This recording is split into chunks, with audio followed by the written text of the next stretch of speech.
Hello friends, આજે હું બનાવવાની છું ખૂબ જ ટેસ્ટી અને ચટાકેદાર દેશી ચણાનું શાક. આ શાક આવી રીતે એકવાર બનાવશો તો બધાને આ સ્વાદ યાદ રહી જશે.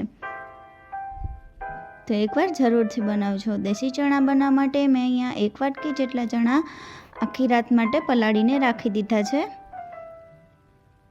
એકદમ સરસ આ રીતે ચણા પલળી ગયા છે.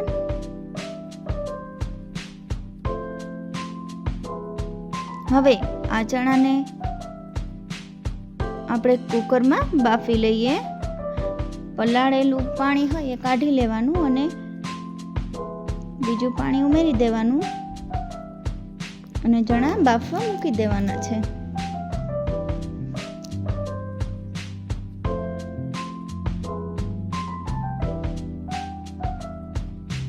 હવે આ ચણાને આપણે 3 થી 4 સીટી વાગવા દઈએ એટલે ચણા સરસ બફાઈ જાય.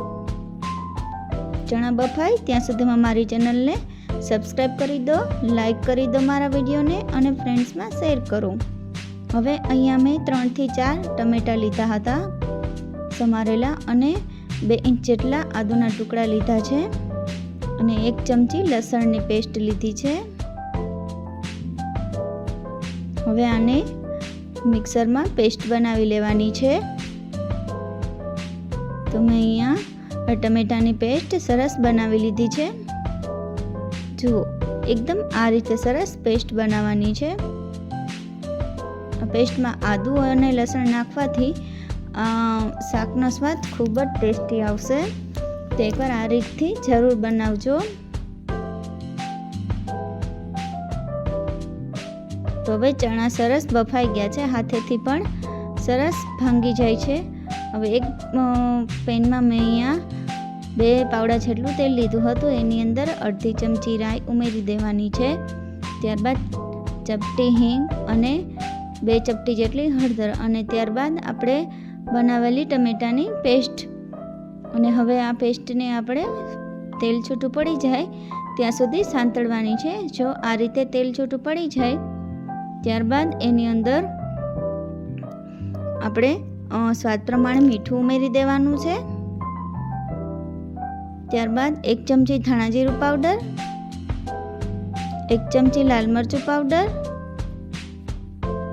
અને આ મસાલાને સરસ 2 થી 3 મિનિટ માટે સાંતળી લેવાના છે. તો જો આ મસાલામાંથી પણ આ રીતે તેલ છૂટું પડી ગયું છે એટલે આપણી ગ્રેવી સરસ પાકી ગઈ છે. હવે એની અંદર બાફેલા ચણા ઉમેરી દેવાના છે અને એને પણ સરસ મિક્સ કરી લેવાનું છે. જુઓ, એકદમ સરસ મિક્સ થઈ ગયું છે. હવે આને 2 મિનિટ માટે સાતળી લેવાનું જેથી ચણા અને ગ્રેવી એકરસ થઈ જાય. હવે ગેસની ફ્લેમ બંધ કરી દેવાની.